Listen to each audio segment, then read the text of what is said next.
Good evening and welcome to Courts Today by Live Law, your one-step destination for all important legal updates. Today we cover major updates from courts across India. From the Supreme Court hearing a plea by a cartoonist booked over a satirical post to Himachal Pradesh High Court's trademark order in the Old Monk versus Old Mist case. We also look at key rulings on Delhi riots sentencing, tenancy rights in dilapidated buildings, bike taxi regulation, and reforms in judicial service exams. Remember to watch this till the end and subscribe and hit the bell icon. A cartoon drawn during the COVID pandemic showing a satirical take on vaccines has now landed the cartoonist in serious legal trouble, and the matter has reached the Supreme Court. Coming Monday, the top court will hear a special leave petition filed by the cartoonist Hemant Malviya, who is challenging a Madhya Pradesh High Court order that denied him anticipatory bail. The case is about a cartoon he made in 2021, which resurfaced this year and triggered an FIR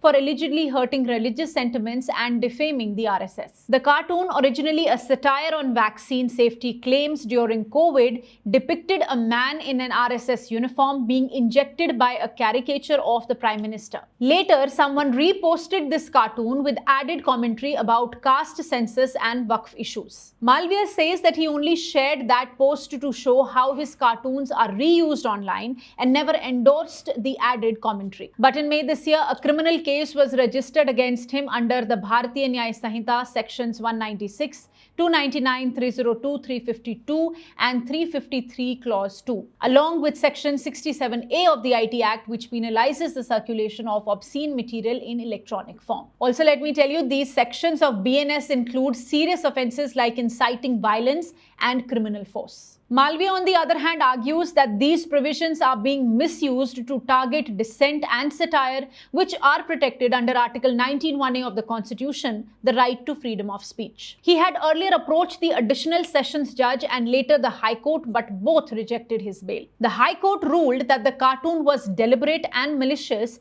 not protected by free speech, and had the intention to outrage religious sentiments, especially pointing to derogatory lines involving Lord Shiva shared in the particular post. The court said that Malviya had a propensity to commit the same offence again. It also held that he could not seek protection under section 41A of CRPC or section 35 of BNSS, which generally safeguard against arrest in cases where punishment is less than 7 years. It also refused to apply the Arnesh Kumar versus State of Bihar guidelines, which protect individuals from unnecessary arrest in such cases. Malviya has moved the Supreme Court, saying that this is a misuse of the law to silence criticism and artistic expression. He argues that the offences are not made out on the face of the FIR and that there is no need for custodial interrogation in a free speech matter. Well, the Supreme Court is set to take up the matter on coming Monday, that is 14th July. Stay tuned. The Himachal Pradesh High Court has granted an ex parte ad interim injunction in favour of Mohan Mikin Limited,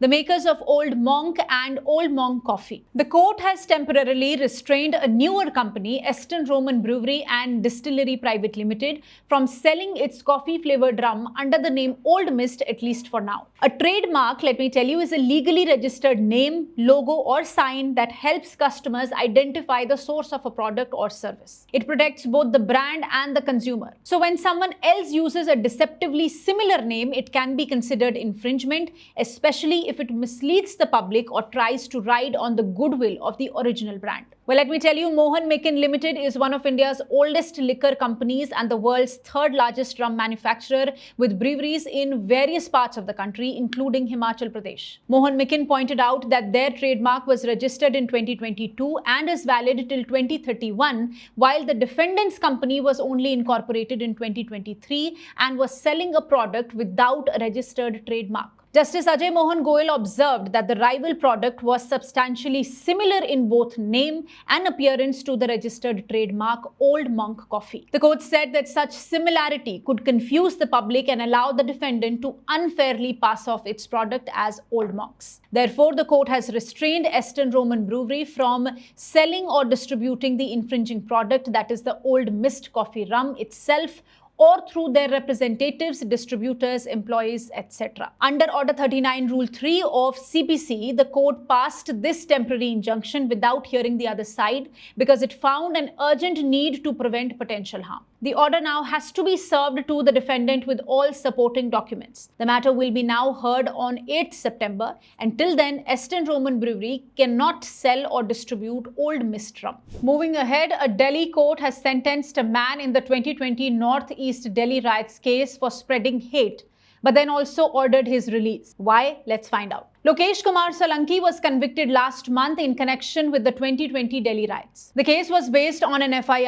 at Golakpuri police station. He was found guilty of posting inflammatory WhatsApp messages during the riots, messages that promoted hatred against the Muslim community and incited others to commit crimes. The court said that Solanki did not just express views, he actively spread messages aimed at fueling communal hatred, alarming others, and even inciting violence. The court said that he added fuel to already simmering tensions. He was convicted under Section 153A of IPC for promoting enmity between different groups on religious grounds, and Section 505 of IPC for statements likely to cause public mischief or hatred between communities. Both these offences carry a maximum punishment of 3 years and are non-bailable. Now, the Karkarduma court sentenced Solanki to 3 years in prison. While the prosecution demanded the maximum sentence for both the cases, Solanki's lawyer argued that he had already spent more than 3 years in custody, which is longer than the punishment prescribed. Well, the court agreed and sentenced him to 3 years in jail, but ordered his release, noting that he had already served the time in judicial custody. The court also imposed a fine of 50,000 rupees. The Allahabad High Court has held that right to life and safety of tenants in a dangerously old or dilapidated building is more important than their tenancy rights under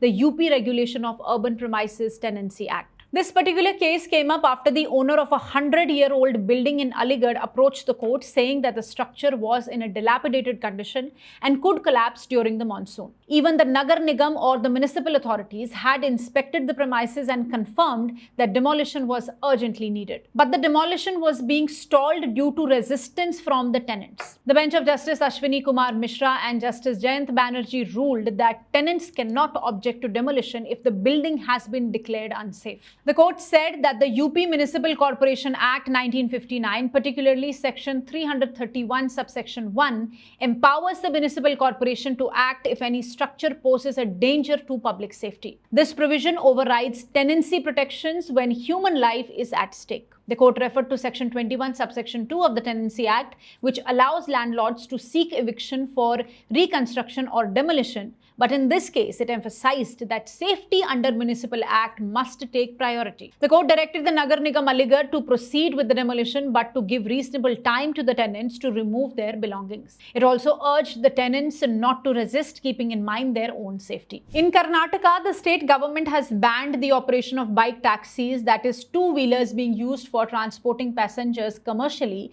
like how the autos or cabs work. The ban is mainly on the grounds of regulatory concerns, safety, and lack of clear legal provisions for allowing the two-wheelers to be used as commercial transport vehicles. This ban was challenged by major ride-handling platforms like Uber, Rapido, and Ola, who allow users to book bike taxis through their apps. A single-judge bench had earlier upheld the state's decision to ban bike taxis. So the companies have now filed appeals against that ruling, and those are being heard by a division bench of the Karnataka High Court. During today's hearing, Uber's lawyer, senior advocate Srinivas Raghavan, made strong arguments. He said if motorcycles can legally operate as taxis, then there is no logic in disallowing aggregators like Uber or Rapido from offering them through an app. He referred to Section 93 of Motor Vehicles Act, which deals with aggregator licenses, and said that it does not exclude two-wheelers. He also pointed out that the now cancelled e-bike policy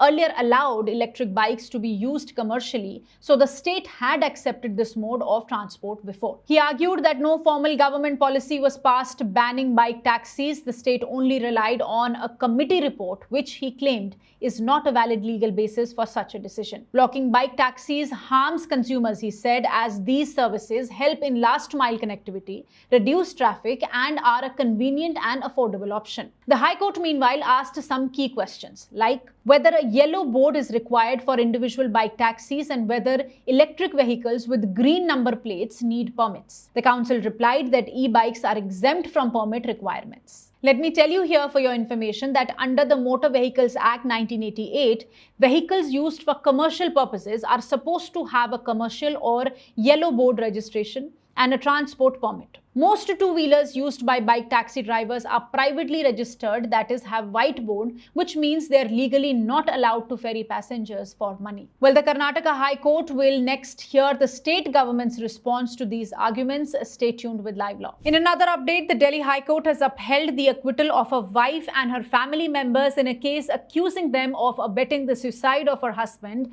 citing lack of evidence and proof. After his son's tragic death, the father of the deceased appealed a trial court's decision acquitting the wife and her brothers, sisters, and parents accused under Section 306 of IPC for abetment of suicide. They were alleged to have harassed him with threats of false dowry cases, driving him to take his own life. On appeal, a division bench led by Justice Neena Bansal Krishna reviewed the evidence, a suicide note handed over by the grieving father, and the parents' testimony about the repeated threats. But the note lacked a date, made only vague references to fear of dowry cases, and revealed no act of incitement immediately before the suicide. The parents even admitted the wife herself had attempted suicide on multiple occasions, showing her own mental distress rather than cruelty towards her husband. Under Section 306 of IPC, to convict for abetment of suicide, the prosecution must prove that the accused instigated, engaged in a conspiracy, or intentionally aided the suicide.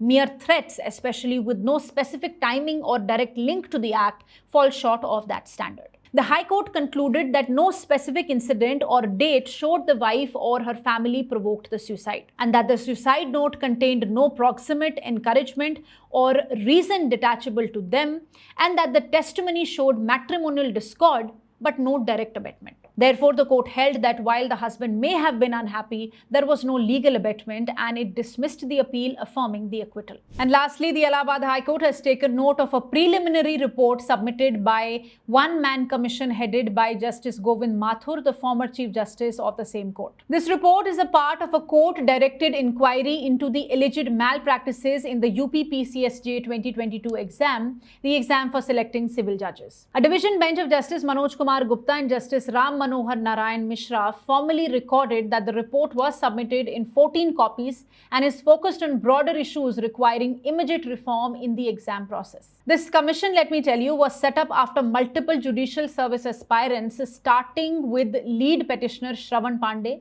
approached the court with serious concerns. Pandey alleged that his answer sheet was tampered with and that the handwriting on it was not even his. He was represented by senior advocate Syed Farman Ahmad Naqvi and advocate Shashwat Anand. Soon, many more candidates came forward claiming marking inconsistencies, tampering, and overall lack of transparency in the evaluation process. As the number of petitions grew, the High Court felt an independent, thorough inquiry was necessary. And there was some admission of fault.